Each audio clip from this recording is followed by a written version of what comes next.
Chris Klieman, after the loss to Arizona State, which Arizona State was decisive in that game, there were concerns about him. I know we all kind of mentioned this. He did shoot down rumors about anything about him retiring. I never thought that was the case. Said that he and his wife, Rhonda, are grateful for those in the athletic department, football family, for being there and doing everything they can to help the past couple of weeks, working on focusing on the positive. John Kurtz, who covers Kansas State, will join us today in the 5 o'clock hour to give us an update about what is the deal with K-State football. Yeah, there's Chris Klieman. It was concerning to hear him in the post game the other night because it sounded really weird, and I know we're going to talk about it here in a second. But yeah, Kansas State, like I did a bit on Triple Option today, like reading message board geniuses, and they've got fans jumping off board at 7-3. It's a weird thing to be 7-3 and just have their down year is just slightly below where we thought they were. They're still good. It's just not this year. I don't know that like everything is invested, but one thing 1-9 has taught me is you have to enjoy the good times and don't make too big a deal over the not as good times, because believe me, and Kansas State fans should know this intimately, because they invented the tough bad time. Yeah. I think until a couple years ago, they still were the losingest program in college football history, despite a quarter century of being regularly good. Yeah. So because they had been so bad for so long. So you just got to enjoy the good times, and you have to deal with the medium times. And this is not medium. It's kind of medium, but I think with the expectations this year, it's like a large, extra large. Yeah. It's not a full extra large. Yeah. Like it fits. It's like the tweener size. like I'm 5'10", and I always, when people ask me, I'm 5'10 and a half, I don't know why I've always done that, because I wish I could be 6 feet tall like Craig is. Craig, your thoughts about Chris Klieman? It was kind of a dark mood for him after that tough loss against Arizona State, and maybe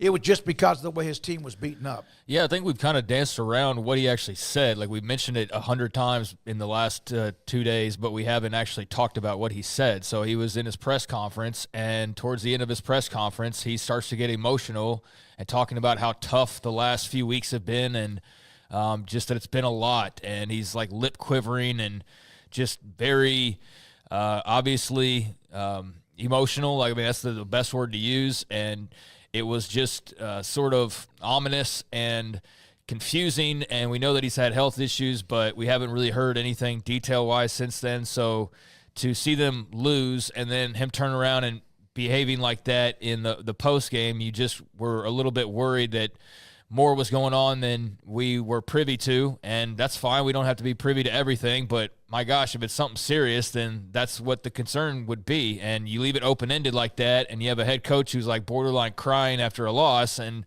it lets your imagination run wild, especially when said coach has had health issues recently. So I'm glad they cleared it up. I'm glad they made it clear that he's okay and that he's not going anywhere. I didn't think that he was, but I wondered if there was just a bigger picture problem going on that we weren't aware of.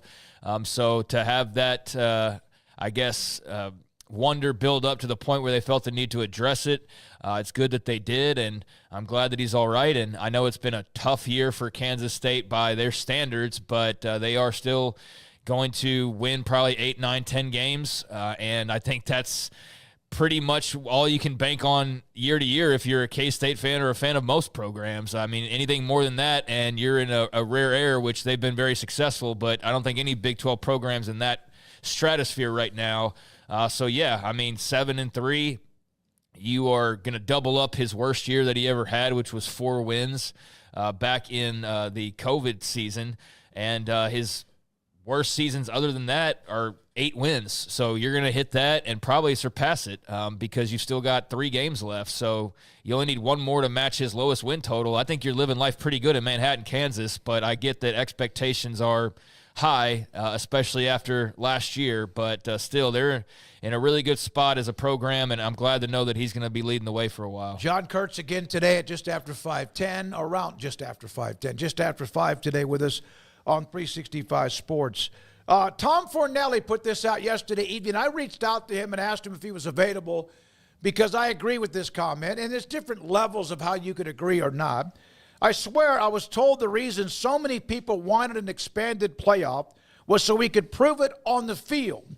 But now everybody seems to want to settle it with hypotheticals. Well, that's what happens when the SEC collides, right? So the SEC's expansion, while it's worked out for them, now you've got a bunch of fan bases, 6 of them, as a matter of fact, that are right now, still on the hunt, all trying to measure their wins and your losses and what is better and what is not, and then try to say, look, well, this is better than any other conference and all that, when, I think the numbers will bear out that outside of one outlier schedule or two, that, some teams have just juggernaut schedules, and some teams have schedules that look like they could be and then they turn into not. I mean, and that's not their fault, but dealing with the facts of the moment and not the facts of the past is going to be the biggest challenge for a lot of fans, the committee, people who follow college football, because it's never been like that. But now we're seeing, look,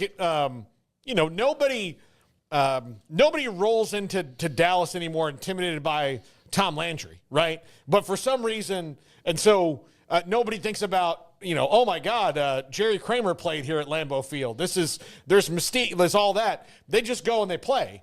College football is going to be more like that. We're just not used to it yet. And the playoff will probably eventually turn in that direction more, because that's how it's going to go when you have more spots and free agency and all of that. So, yeah, it's not going to be hypothetical anymore, but people need to start thinking about how you think about, how did the Bengals go and beat the Chiefs? Well, they don't care. Like, they're not playing Len Dawson. It's different. Yeah, I think that he's spot on there. I think that there's been a lot of excuse making for losing, and once again, the people, quote unquote, at the top of this sport want to find ways to make everything matter towards the end goal, but actually the results on the field. And this sport has always kind of been that way. You've always had people trying to, take advantage of the arguments about the strength of conferences or this or that, or my loss isn't as bad as yours. Like, none of that's to be unexpected. But I do think the larger conferences and the lack of actual crossover schedules where teams that are in this conversation are actually playing one another on a regular basis has led to a big batch of just similarly scheduled teams that all have the same records, and it's this big mess that hopefully gets sorted out in the next 2 or 3 weeks. But that's what happens when you move to larger conferences, is these schedules aren't a bunch of head-to-heads between all the best. It's, as you're going to probably point out here in a second, like one team who's right in this conversation who's played like one of these other teams, and yet they're talking about how great their schedule is and their losses shouldn't matter as much. And we know there's only one conference that does this, and they've earned the right to do some of it. And if you talk about it, then you get told, well, what's your team won? And my team's in the SEC. They've won 7 national championships and more than a handful of Heismans, and so I've experienced winning at a very high level. Not this year, but I have faith that they'll be back at some point in time. So I'm technically an SEC guy. I cannot stand this conference chest, tapping that goes on constantly. I don't like it. Pumping their chest out. Pumping their chest out. I don't like it. I don't like it when the Big 12 does. I don't like when anybody does. I don't like the whole thing. You're an Oklahoma fan. Yeah. You're not a fan of the 15 other teams in the league. I'm not sitting here like, damn, man, I hope Tennessee wins so that we have 5 teams in the playoff. This is what I've been talking about. Yeah. I don't see that money. Like, I get for the Big 12, like, they're in a spot where, like, they need everybody to rally together because for so long they didn't have that. Like, it's understandable they've been on the brink of extinction multiple times. I really don't get it anywhere else. I really don't. I get that you want to brag about having the best brand of football, but the way that people rally to, like, all ensure that 7 teams get in the playoff and you're all towing the company line about how, like, you walk on water and losses don't mean as much. I just think it's all bullshit. Yeah. I think that winning on the field should matter. I do think there are differences in schedules, but I think we get to a point where we got like 3 weeks left and you have teams that are, well, if we lose a 3rd game, that's still better than that team who lost 1 game. And it's like, what are you talking about? Like, what are we even talking about? How did we get a better playoff and somehow a worse argument for who should make the playoff? Because I think it's all so silly. I'm one who lets the games play themselves out. I'm one that your record is who you are. And I do think there are teams that have had more difficult schedules. I think that's, just part of the draw. You can't have everybody on a completely same plane, but this whole this whole wrangling around trying to, force 6 teams into this playoff because of the conference they play. I just think I just think it sucks. I do. I think it sucks. I think Tom's got a great point that this should be getting settled on the field, but now it's all like, well, what if that, and what if, and it's like, I don't know. I just watched the games on Saturday and watched the wins, losses. I'm not doing the hypothetical thing, so I'm with him on this. One of the things that I get a lot is, even if I retweet somebody who makes a comment that might point something near the SEC's territory or with a team, it's like, you mean to tell me BYU would be undefeated if they were a part of the SEC? They're not undefeated as a part of the Big 12, and they could have had 2 or 3 losses. I think this, I say this again. There was times when conferences were proud of who they were, whether it was the old Pac-12 or with the Big 8, for God's sakes, or the Southwest Conference, which went forever, though, without a national champion. The Big Ten's always kind of had this, holier-than-thou thought. And then the SEC has had a great run.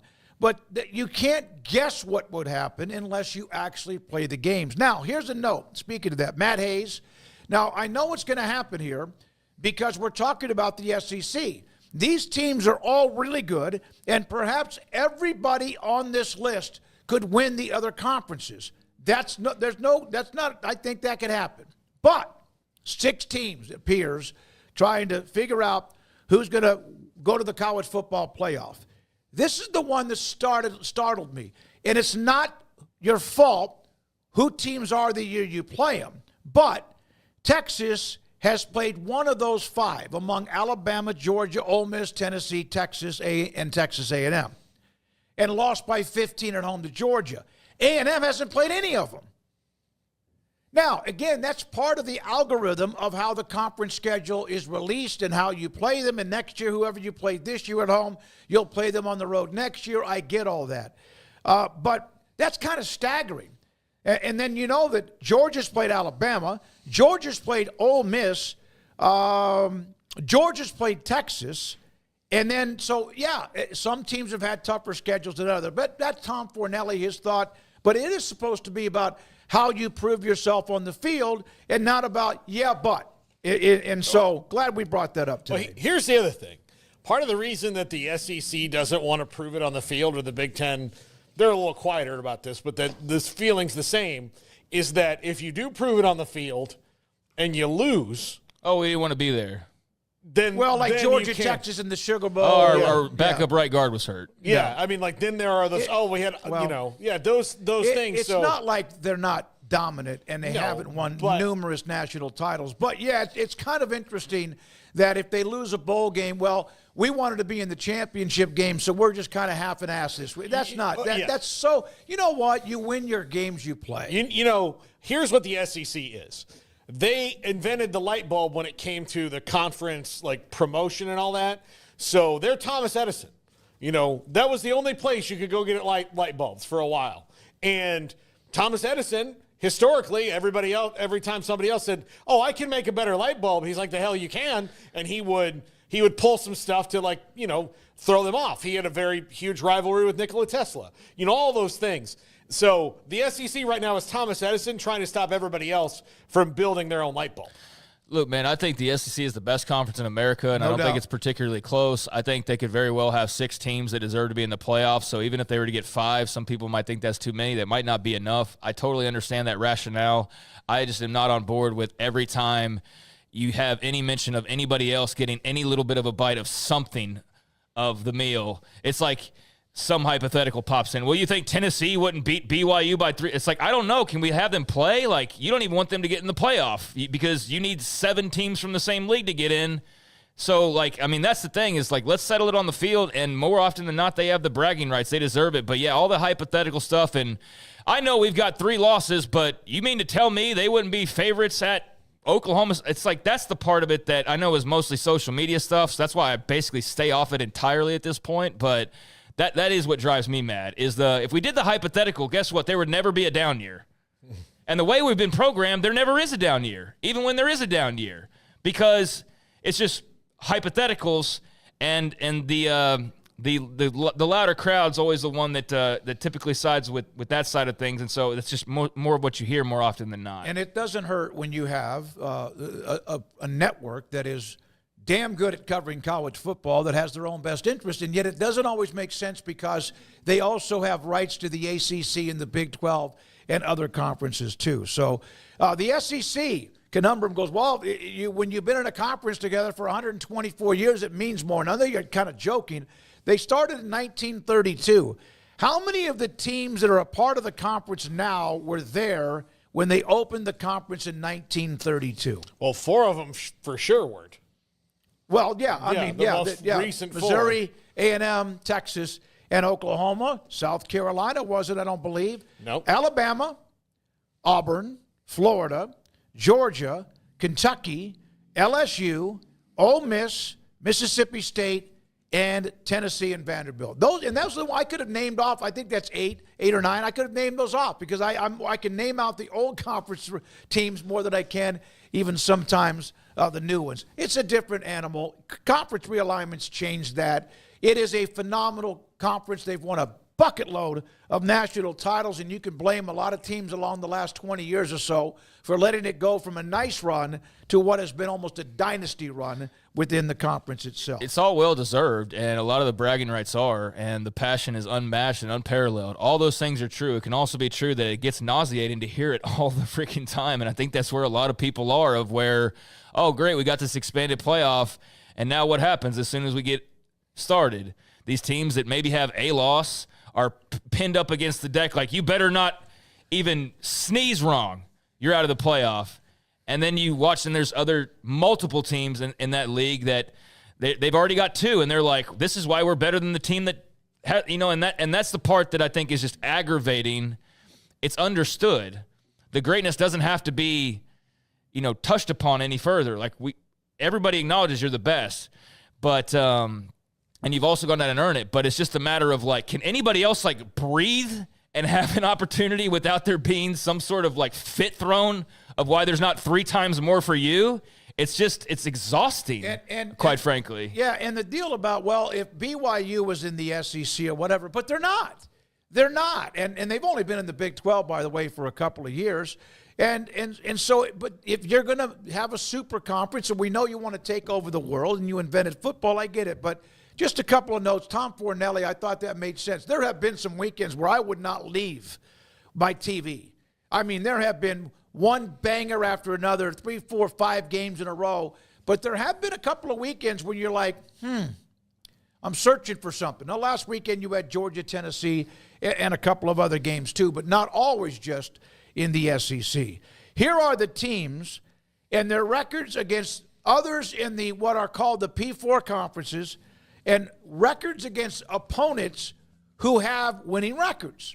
And SMU has 4 of those wins. Bama has 4.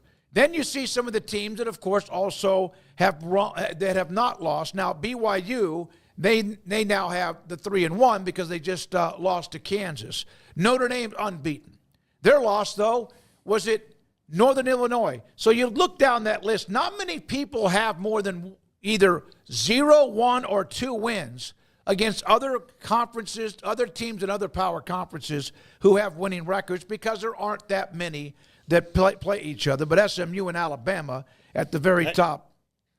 And it's because of big conferences. It's hard. Like, it's going to be harder to get these because of the bigger conferences. You're going to have more scheduling like this where it's going to be feast or famine, and because rosters are going to turn over a lot heavier than they have in the past because of, all the new rules now. Yeah, it's going to be hard to say like, oh, we're definitely have at least 3 ranked. Like, I bet you Texas thought at the beginning of the year we're going to have at least 3 or 4 ranked wins because look at this schedule. I mean, but then at the end of it, you might wind up only having 1. Yep. And that might be A&M. So that's if A&M is even ranked. If A&M loses to Auburn, there's a good shot that they plummet. So UT just announced they're going to have a home-and-home with Notre Dame at the end of the decade, which is awesome. They've always had something like that in their non-conference. It's not their fault. Michigan is the year after they had a phenomenal team. But if you had told me that also SMU was going to have 4 ranked wins, I'd have been like, well, who's going to be ranked? Yeah. And I still think there's a debate, Craig, you and Paul. Craig, you first, is that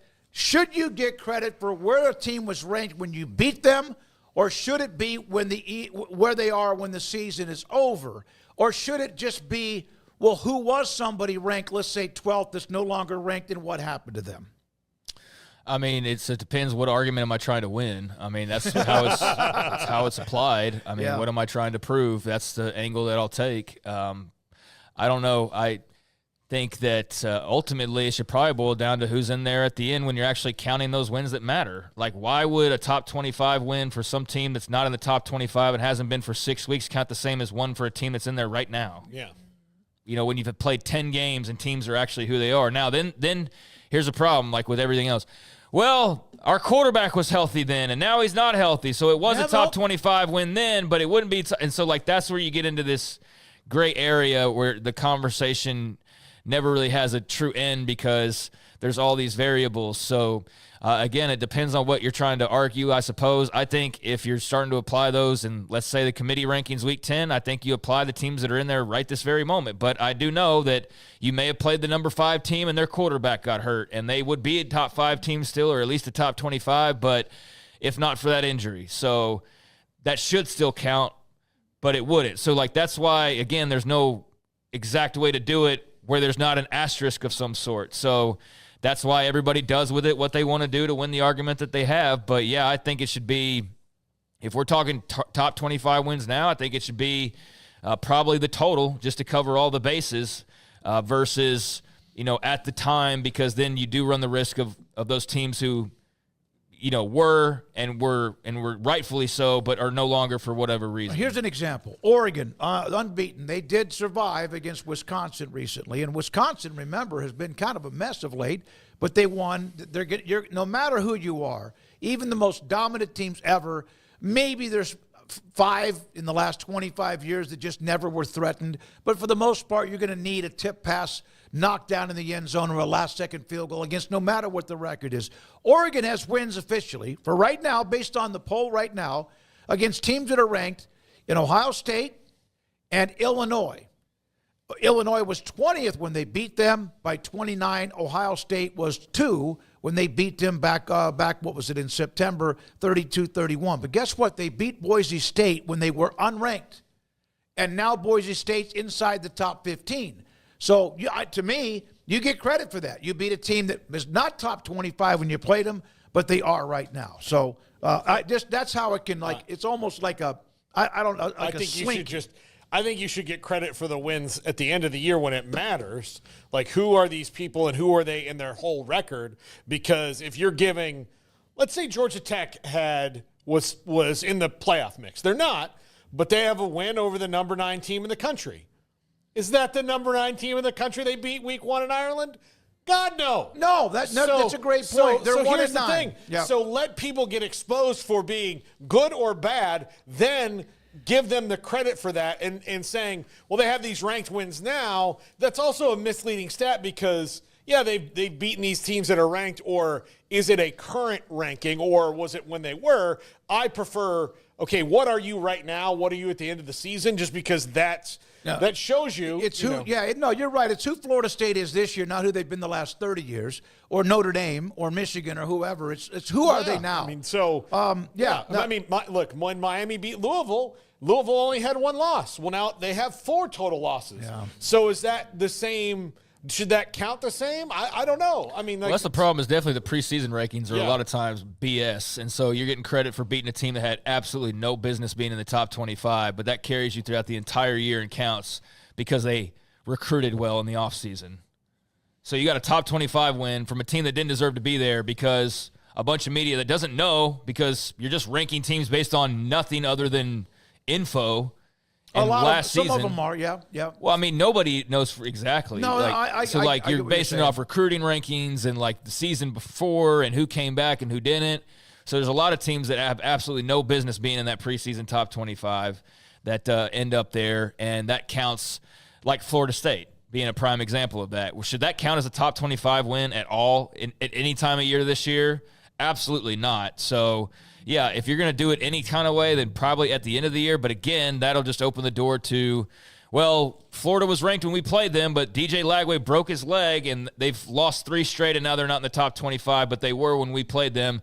So there's no perfect way to do it. I'd be more of a lean towards take the poll as it stands right now when you're doing the rankings each week, not what it's been over the entire haul. I think would be the best way to do it. And Paxton, I know we all know you're a UT fan, and you're passionate. That no one is saying that they don't and aren't among the best teams in the country. It would have been nice if they would have been tested a little bit, but maybe they're that good they don't have to be tested. But yes, playing in front of 110,000 in Ann Arbor and playing in front of 75,000 in Fayetteville, those are tests. There's no doubt about it. That's not really a part of the discussion, but I'm sure that may be something the committee, they lost or they only won by 10, but hey, Fayetteville's pretty tough to play. You have to, it becomes a beauty contest or a tradition-rich contest, a conundrum. I don't always agree with you at all, but it's a pretty good one. When they eventually do that SEC Big Ten scheduling agreement, it'll take care of all of that. Yeah, it will. It absolutely will. They close the door or a vault, done. Everyone's out. Yeah. And look, again, going to Ann Arbor is tough. It's tough. It's a long trip from Austin. But look, 110,000 people in that stadium can be yelling, but if the one that needs to do the right thing for Michigan, and that's the quarterback, sucks out loud, and they have none of those guys, then that takes away the luster. How did they get to that position? I mean, I don't know, hubris. Thinking they had the guys. Well, they miscalculated. I mean, Texas had Garrett Gilbert. Everybody wanted him, and look what happened with him. So maybe they missed on that. I'm looking at Michigan's schedule at home.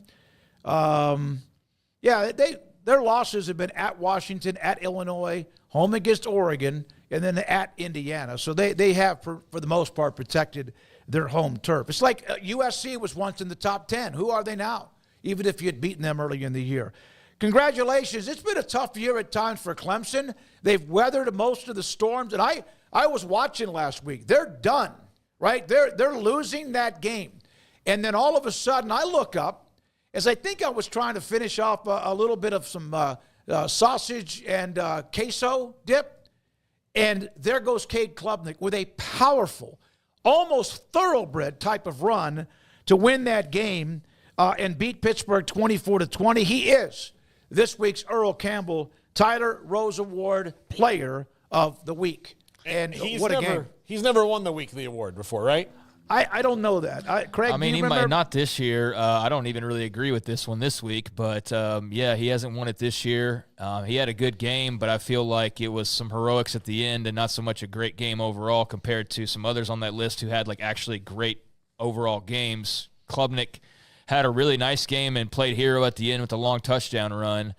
He wouldn't have been my choice, but that's his first Player of the Week this year. He's been up for it a few times, and he's had a really solid season, and he's much like Deion in Colorado or whatever offseason narratives we heard to death, Cade Klubnik has shut a lot of people up. Mm-hmm. And he's, along with his teammates, shut a lot of people up about not only him but about Clemson. So good for him. And, I defer to the voters there. I just put the list together, but he's had a really good season so far. I voted for Arizona State wide receiver Jordan Tyson for a couple of reasons. That's who I would have voted for. 12 catches for 176 yards and 2 touchdowns in an upset win at Kansas State, if you want to say upset win, because Arizona State is fantastic too.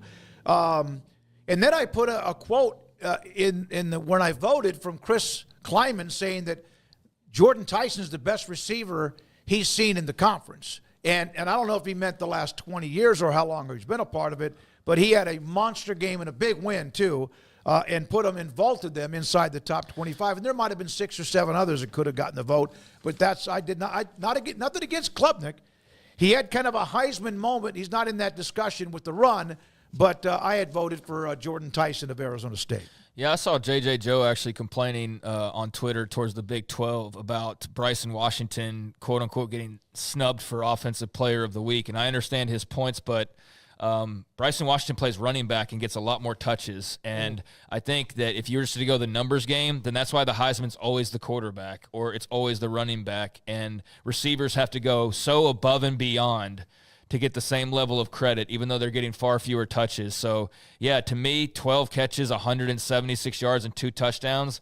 No, that's not 4 touchdowns and a little over 200 yards, but it's 12 for 176 and 2 TDs. Like, how much better of a game can a wide receiver really have than that? And so, yeah, he's not going to be able to match Bryson Washington's nearly 30 touches and 200-plus all-purpose yards and 4 touchdowns, but he's also getting the ball less than half the time that Bryson Washington is. So I think with wide receivers, there's sometimes an unfair disadvantage where you just don't get the ball enough to match what people look at. And I've learned very quickly in doing award stuff is they don't look at the details. They don't look half the time at the opponent. They look at touchdowns and overall yardage and don't take into consideration, well, yeah, that guy had 45 attempts. That's why he's had 300 versus this guy who was 14 of 15 and had like 250. But they see the 300-plus yards and it's like, 300-plus yards. And so that's a definite downside to dealing with stuff like that sometimes. So, yeah, I probably would have voted Jordan Tyson, but I understand the vote for Klubnik. I just would have gone a different direction, but I'm glad that he's having such a solid year. He's played really well this year. Part of it is, the schedule did work out for them early on where he kind of got on a roll and got some confidence.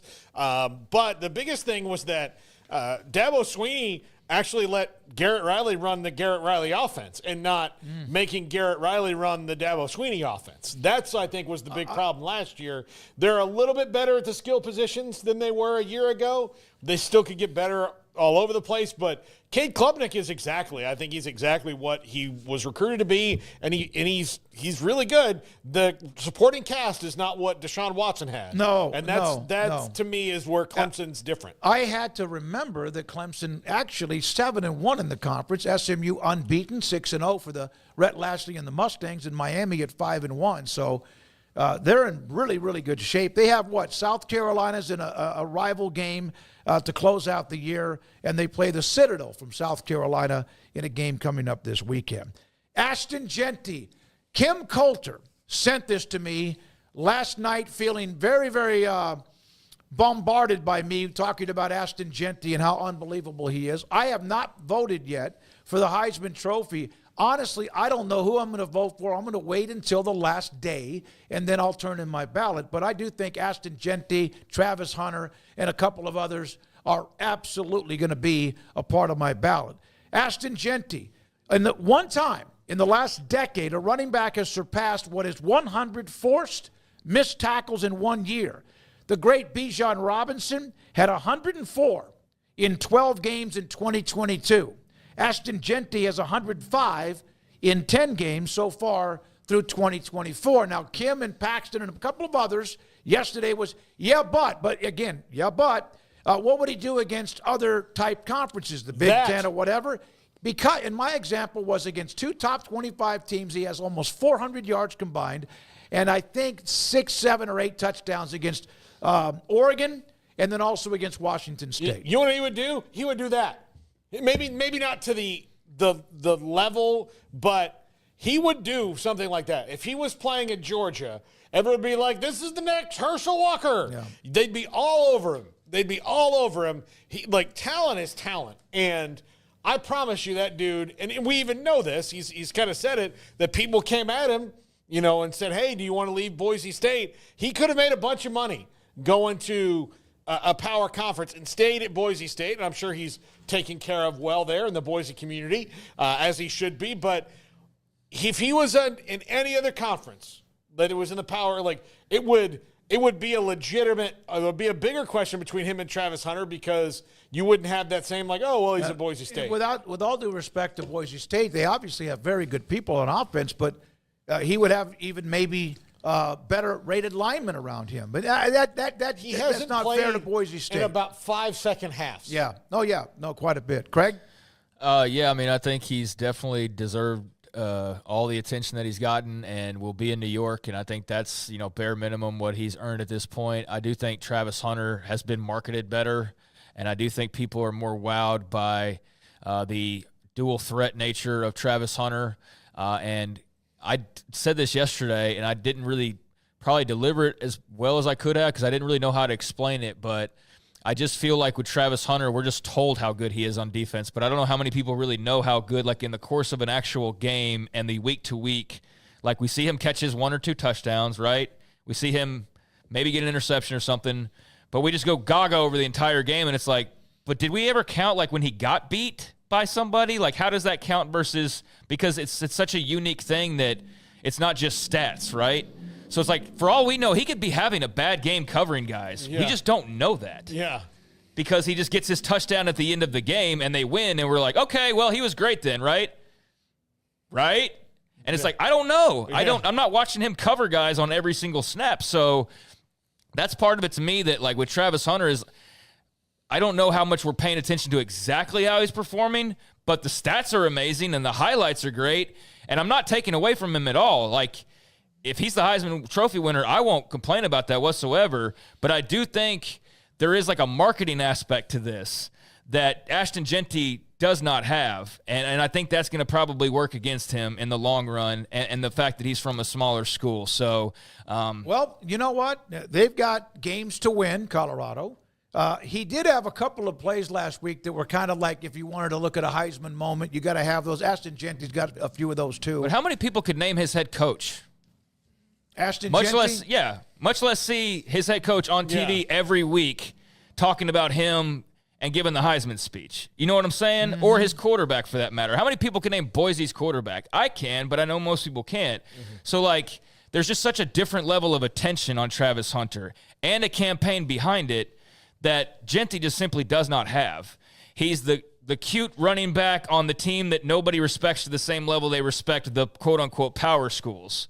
So there's automatically a bias built in because he's not at a power school. So there's like half an audience that's already not giving him full credit because he's playing weaker teams, right?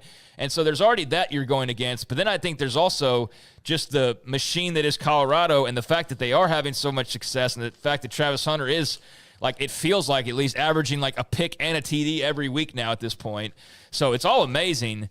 But I think that's going to be too much for Jeanty to overcome just doing what he's doing. I would, and this is if I was just a college football fan, when players like Desmond Howard or Charles Woodson or Johnny Rodgers, and I may be missing 1 or 2 others, Tim Brown, won Heisman trophies, not that they were both ways, but there was that kick or punt return moment too.